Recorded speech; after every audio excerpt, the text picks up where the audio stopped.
العالمین والعاقبۃ للمتقین والصلاة والسلام علی صادق الوعد الامین اما بعد فاعوذ باللہ من الشیطان الرجیم بسم اللہ الرحمن الرحیم ان اللہ اصطفى آدم ونوحا وآل ابراہیم وآل عمران علی العالمین ذریۃ بعدها من بعد واللہ سمیع علیم صدق اللہ العظیم ان اللہ وملائکتہ یصلون علی النبی یا ایہا الذین آمنوا صلوا علیہ وسلموا تسلیما اللہم صلی علی سیدنا ومولانا محمد وعلى آل سیدنا ومولانا محمد بعدد کل ذرۃ مئۃ الف الف مرہ وبارک وسلم۔ اللہ رب العزت کی خاص توفیق اور اس کے کرم سے آج سورہ آل عمران کی آیات 33 اور 34 انشاءاللہ تعالی، اور اگر اس کے ساتھ ہمیں وقت ملا تو مزید آیات ملائیں گے۔ آج کا جو ہمارا موضوع شروع ہونے لگا ہے یہ اللہ رب العالمین کے منتخب اور چنے ہوئے خواص انبیاء، اولیاء، صالحین، مومنین، متقین کے خاص ذکر سے، ان کی شانوں سے، اور ان کو اللہ رب العالمین نے جو بلند درجے عطا کیے ان کے حوالے سے قرآن نے اس کو کیسے بیان کیا، آج سے ہم وہ موضوع شروع کرنے لگے ہیں۔ اللہ رب العالمین کا قرآن مجید کی ان آیات میں حضرت آدم علیہ السلام کا ذکر کرتے ہوئے نوح علیہ السلام، ابراہیم علیہ السلام، آل ابراہیم اور آل عمران سب کا ذکر کرتے ہوئے اپنی طرف سے جو خاص انعام فرمایا اس کا اظہار کرتے ہوئے اور اپنی مہربانی کا ذکر کرتے ہوئے ارشاد فرماتا ہے ان اللہ اصطفى آدم، بے شک اللہ نے آدم علیہ السلام کو چنا، وَنُوحًا اور نوح علیہ السلام کو چنا، وَآلَ ابراہیم اور آل ابراہیم ساری آل ابراہیم کو چنا، وَآلَ عمران اور آل عمران جناب عمران کی ساری آل کو چنا، علی العالمین تمام جہانوں کے اوپر۔ اللہ رب العالمین کے یہ الفاظ ہمارے لیے ایک نور اور ہدایت کا ذریعہ ہیں کہ اللہ کریم اپنے نبیوں، اپنے رسولوں اور اپنے صالحین اور اپنے نبیوں اور رسولوں کے ساتھ مل جانے والے نسبی تعلق ہو یا روحانی اور دینی تعلق، ان کو کس طرح بلندیاں عطا کرتا ہے، کس طرح ان کو شانیں عطا کرتا ہے، اور مالک کائنات نے یہ اپنی سنت بنا کر، سنت خدا بنا کر ہمیں دے دیا کہ میں اپنی مخلوق میں سے، حالانکہ میں خالق ہوں، میں مالک ہوں، مجھے کسی کی محتاجی نہیں، مجھے کسی کی حاجت نہیں کہ میں کسی انسان کی شانیں بیان کروں، کسی بندے کا ذکر کروں، کسی کا کی اظہار فضیلت کروں، میں کسی کا محتاج نہیں، لیکن یہ میری سنت ہے، یہ میرا طریقہ ہے کہ میں جس کو چن لیتا ہوں، جسے میں اپنا بنا لیتا ہوں، پھر اس کی میں شان خود بیان کرتا ہوں۔ تو یہاں اللہ کریم نے حضرت آدم علیہ السلام کا ذکر کیا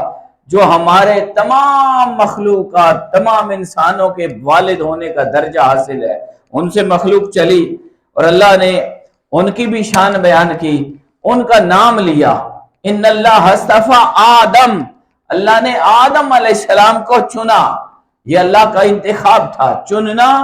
انتخاب ہوتا ہے، باقیوں سے اوپر کرنا ہوتا ہے۔ اور پھر اس کے بعد حضرت نوح علیہ السلام کا نام لیا، آپ کی آل کا ذکر نہیں کیا، فرمایا وَنُوحًا اور میں نے نوح کو چنا، یہ درجہ اس کو ان کو بھی عطا کیا۔ پھر آگے جب سلسلہ آگے بڑھا فرمایا وَآلَ ابراہیم، پھر صرف ابراہیم کو نہیں چنا بلکہ ابراہیم کو بھی چنا اور ان کی ساری آل کو ایک شان بلند عطا کر دی۔ پھر آگے جا کے فرمایا وَآلَ عمران، اور صرف حضرت عمران کو نہیں چنا بلکہ آل عمران پوری ذریت عمران کو چنا، علی العالمین تمام کائنات پر ان کو بلند شان عطا کی۔ فرمایا پھر ذریۃ بعدھا من بعد، لوگوں یہ ایک دوسرے کی نسل ہے، یہ ایک ہی نسل ہے، ایک دوسرے کی اولاد ہے۔ ذریۃ بعدھا من بعد، یہ بعض کی ذریت ہیں، اولادیں ہیں، یعنی یہ ایک ہی نسل ہے، ان میں سے بعض کی اولاد بنی۔ واللہ سمیع علیم، اور اللہ سننے والا بھی ہے اور جاننے والا بھی ہے۔ حاضرین گرامی، اسی آیت کے اندر ہمیں جو یہود اور ہنود اور یہود اور نصارہ یعنی یہودیوں اور عیسائیوں کا جو عقیدہ باطلہ ہے، ان کا عقیدہ کیا ہے کہ حضرت عزیر کو یہودی اللہ کا بیٹا مانتے تھے، نعوذ باللہ من ذالک، اور عیسائی حضرت مریم کو اللہ کی زوجہ بیوی مانتے، ابھی بھی ان کا یہ عقیدہ ہے، اور حضرت عیسیٰ کو اللہ کا بیٹا مانتے ہیں۔ یہ کفریہ اور شرکیہ عقائد ہے۔ اللہ نے اس آیت کے اندر اشارتاً یہ بھی واضح کر دیا کہ لوگوں جتنے بھی نبی ہیں، آدم علیہ السلام سے لے کر حضور سید العالمین تک، اس میں جو بھی نبی ہے اور جس درجے کا بھی ہے، وہ اللہ کا مقرب ہے، وہ اللہ کا بندہ ہے، وہ اللہ کا نبی ہے، وہ اللہ کا رسول ہے، وہ اللہ کی مخلوق ہے، اللہ جیسا نہیں، الوہی صفات کا حامل نہیں، کوئی اللہ کی اولاد نہیں، وہ اولاد سے پاک ہے، وہ باپ ہونے سے پاک ہے، وہ لم یلد ولم یولد کی شان رکھتا ہے، نہ کسی کا باپ ہے نہ کسی کی وہ اولاد ہے، اس کو تو ان چیزوں کی حاجت نہیں۔ اولاد ہونا، باپ ہونا، بیٹا ہونا، یہ مخلوق کی مجبوری ہے، یہ مجبوری کا نام ہے۔ اولاد ہونا یہ مجبوری ہے، والد ہونا ایک ذمہ داری ہے، یہ ساری مجبوریاں یہ مخلوق کے ساتھ لگی ہوئی ہیں۔ اللہ نور السماوات والارض، اللہ آسمان اور زمینوں کا نور ہے، اس کو اولاد کی ضرورت نہیں۔ اور یہودیوں اور عیسائیوں کا یہ جو عقیدہ باطلہ ہے کہ مخلوق میں سے چاہے وہ کتنے ہی مقرب ہوں کیوں نہ ہو، ہم آگے جا کے پڑھیں گے کہ جو یہودی تھے یا عیسائی تھے، ان کے اندر یہ عقیدہ آیا کیوں تھا، کیوں انہوں نے حضرت مریم کو اللہ کی زوجہ مانا، کیوں انہوں نے حضرت عیسیٰ کو اللہ کا بیٹا مانا، کیوں حضرت عزیر کو اللہ کا بیٹا مانا، اس کی وجہ کیا تھی؟ وہ آج بھی چلتی آ رہی ہے۔ ہمارے ہاں اس کو بیان کروں گا انشاءاللہ بعد میں کہ جو اولیاء کرام ہوتے ہیں ہمارے ہاں آج بھی، جن کو اللہ ولایت کا بلند درجہ دیتا ہے، تو ان کے ساتھ ان کی ولایت کی وجہ سے، ولی ہونے کی وجہ سے، ان کی کرامات کی وجہ سے لوگ محبت کرتے ہیں، اور بعض اوقات وہ محبت شرک کے درجے میں چلی جاتی ہے۔ تو جب اللہ نے یہ اصول دے دیا اور پوری دنیا کے انسانوں کو پیغام دے دیا کہ چاہے حضرت مریم ہے، چاہے حضرت عیسیٰ ہے، چاہے حضرت عزیر ہے، یہ جو بھی ہیں، ان کی بلند شانیں اپنی جگہ پر، اور ان کی نبوت کا درجہ ہونا اپنی جگہ پر، ان کا نبیوں کی ماں ہونا اپنی جگہ پر، لیکن یہ سب اللہ کی مخلوق ہے، یہ اللہ کے بندے ہیں، اللہ نے ان کو چنا ہے اور بلند درجے عطا کی ہے۔ تو یہاں سب سے پہلی فضیلت حضرت آدم علیہ السلام کی بیان کی، فرمایا ان اللہ اصطفیٰ آدم، اللہ نے حضرت آدم کو چنا۔ اب یہ چننے کا کیا مطلب ہوا کہ آدم علیہ السلام کو کیسے چنا؟ تو جیسے آپ جانتے ہیں کہ سب سے بڑا درجہ یہی ہے کہ آپ تمام انسانوں کے باپ ہیں، آپ تمام انسانوں کے والد ہیں، یہ بھی ایک بہت بڑا درجہ ہوتا ہے۔ پھر حضرت آدم علیہ السلام کو اللہ نے اپنے دست قدرت سے بنایا، یہ ایک بڑا درجہ ہے، یہ شان ہے، یہ شان آدم ہے کہ اللہ نے ہر انسان کو اپنے امر کن سے بنایا، لیکن آدم کو اپنے دست قدرت سے بنایا۔ پھر دوسری شان، یہ جو چننا ہے کیسے ہوا؟ حضرت آدم علیہ السلام کے اندر جب ان کا بت بنا، جسم بنا، اس کے اندر اللہ نے اپنی روح پھونکی اور اپنی روح ان کے اندر ڈالی۔ پھر اس کے بعد یہ درجہ جب مل گیا تو اللہ نے فرشتوں کے سامنے لا کھڑا کیا اور کہا ہاں بھئی تمام فرشتے ان کے سامنے سجدہ ریز ہو جاؤ، اور ایک شیطان نے سجدہ نہیں کیا۔ وہ بات آج بھی ہمارے اندر بھی پائی جاتی ہے۔ اس نے پتہ کیا کہا تھا؟ اس نے کہا تھا میں اس سے بہتر ہوں۔ یہ جملہ ہمیں یاد رکھنا ہے، یہ ہماری ہدایت کے لیے، زندگی بھر کی ہدایت کے لیے کافی ہے کہ جب کوئی انسان خود کو دوسروں سے بہتر سمجھنے لگ پڑے تو جان لو یہ شیطان کے راستے پر چل پڑا۔ اپنے آپ کو دوسروں سے بہتر کہنا، اپنے آپ کو دوسروں سے بہتر سمجھنا، اپنی نسل کو، اپنے نسب کو، اپنے نام کو، اپنے گھر کو، اپنے علم کو اور اپنے آپ کو باقیوں سے برتر سمجھنا، یہاں سے شیطنت کا آغاز ہوتا ہے۔ اللہ نے کہا نہیں، یہ بات تو نہیں ہے، تمہیں یہ بات سمجھ نہیں آئی، میں نے حکم دیا ہے، میں نے تجھے کہا سجدہ کر۔ اس نے کہا خلقتنی من نار و خلقتہ من طین، اس کو اللہ تو نے مٹی سے بنایا ہے، مجھے آگ سے بنایا ہے، انا خیر منہ، میں اس سے بہتر ہوں۔ تو یہاں سے اس کے لیے ذلت کا راستہ کھل گیا۔ تو اللہ نے حضرت آدم علیہ السلام کو فرشتے کے سامنے پیش کیا، اور جب وہ سارا واقعہ ہم پڑھ چکے ہیں، اور تمام فرشتوں نے سوائے ابلیس کے آدم علیہ السلام کو سجدہ کیا، یوں اللہ نے حضرت آدم کی شان کو بلند کیا۔ ان اللہ اصطفیٰ آدم، اللہ نے آدم علیہ السلام کو چنا، پھر ان کو جنت میں رہنے کی جگہ عطا کی۔ حضرت آدم علیہ السلام کی جو رہائش گاہ تھی، ان کی جو ہاؤسنگ سوسائٹی بنی، جو ان کو محل دیا گیا، وہ جنت کا محل تھا، یہ کسی اور کے لیے نہیں تھا، یہ صرف آدم علیہ السلام اور حضرت اماں حوا کے لیے تھا، یہ بھی ان کو شان عطا کی گئی۔ اور جیسے میں نے عرض کیا، اللہ رب العالمین نے انہیں علم الاسماء عطا کیا، کائنات کی ہر شے کے نام بھی سکھا دیے اور ہر شے کی حقیقت بھی بتا دی جو فرشتوں کو پتہ نہیں تھی۔ پھر اسی لیے انہوں نے عاجزی کا اظہار کیا، اللہم لا علم لنا الا ما علمتنا۔ جب اللہ نے کہا بتاؤ بھئی تم کہتے تھے آدم کو کیوں بناتے ہو، اس کی کیا ضرورت ہے، اور پھر میں نے بنا دیا، اب اگر تم یہی اپنے قول پر قائم ہو تو بتاؤ یہ کیا ہے، یہ کیوں بنا ہے۔ اور فرشتے وہاں پر خاموش ہو گئے، عرض کرنے لگے عاجزی کے ساتھ، مولا کریم ہم تو صرف وہی جانتے ہیں جو تو نے ہمیں عطا کیا ہے، ہم صرف اتنی خبر رکھتے ہیں۔ پھر اس وقت آدم علیہ السلام نے ہر چیز کی خبر دی، ہر چیز کا نام بتایا، ہر چیز کی حقیقت بتائی۔ حضور علیہ السلام اسی طرح دعا فرمایا کرتے تھے، اے اللہ ہمیں چیزوں کی حقیقت کا علم عطا کر کہ جیسے وہ ہیں۔ اب نظر کوئی چیز کیا آتی ہے یہ اور بات ہے، لیکن اس چیز کے اندر کیا حقیقت پوشیدہ ہے، وہ کس لیے بنی، اس کا مقصود تخلیق کیا ہے، اور اللہ رب العالمین نے اسے کیوں بنایا، یہ ہم نہیں جانتے۔ ہم چونٹی کو غیر اہم سمجھتے ہیں، مچھر کو غیر اہم سمجھتے ہیں، مختلف اللہ کی بنائی ہوئی۔ ہمارے اندر تو اس طرح کی خرابی ہے کہ ہم اپنے بھائی کو غیر اہم سمجھتے ہیں، ہم اپنے پڑوسی کو غیر اہم سمجھتے ہیں، ہم تو کسی کو سمجھتے ہی نہیں، جبکہ اللہ رب العالمین کا یہ طریقہ، ساری شے اللہ رب العالمین نے بنائی ہے، اور ہر شے کے پیچھے حکمت ہے، راز ہے، اور اس کے اوپر بے شمار باتیں ہیں جو خدائی بنانے والا جانتا ہے۔ اسی لیے دعا سکھائے گی، اے اللہ ہمیں، اللہم ارنی حقائق الاشیاء، اے اللہ ہمیں چیزوں کی حقیقت کا علم دے دے۔ اسی لیے